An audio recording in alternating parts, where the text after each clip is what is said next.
pessoal, eu tava aqui de férias no Brasil. Os vizinhos tão bêbados ali dando festa. Tô meio rouco, que eu sempre fico rouco de noite.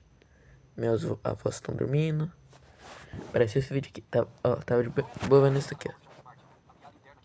Umas historinhas fake.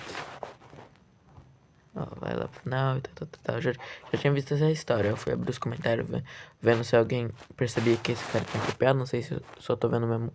Não, mas aí isso acontece. Shrek fecha o livro, como se isso fosse acontecer.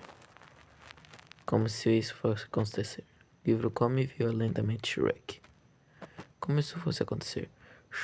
Shrek inicia a Terceira Guerra Mundial contra o livro. Como se isso fosse acontecer. Shrek caga o livro. Como se isso fosse acontecer. Shrek vira um livro.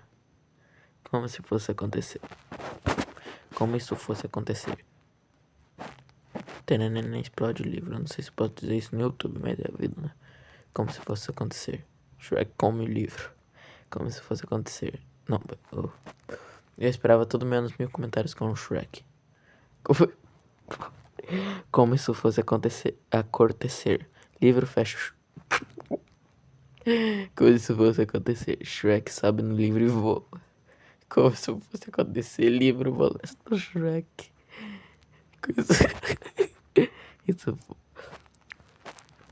Isso vai acontecer. Deixa eu ver aqui se registrar alguém chamado Baia, que é personagem do vídeo.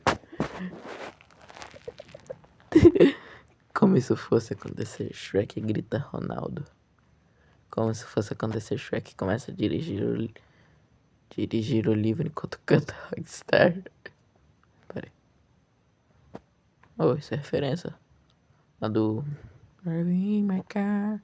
Como se fosse acontecer. O livro molesta a Fiona.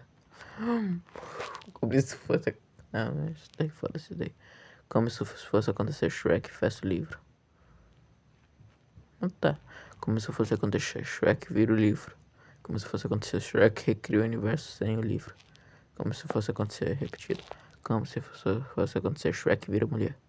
Como se fosse acontecer, Shrek grita vai Corinthians. Como se fosse acontecer, Shrek entra na Record e mata todos os jornalistas. Daí ele pega o celular e joga Roblox em paz. Porra, Shrek, para de mamar. Tá, isso foi inesperado. E como se fosse acontecer, Shrek taca o livro no lixo. Como se fosse acontecer, Shrek pega o livro e vira uma formiga. Formiga. Oh. Estados Unidos, não pode ver esse vídeo. Bom, não sou famoso nem isso, que não vai ser depois. Livro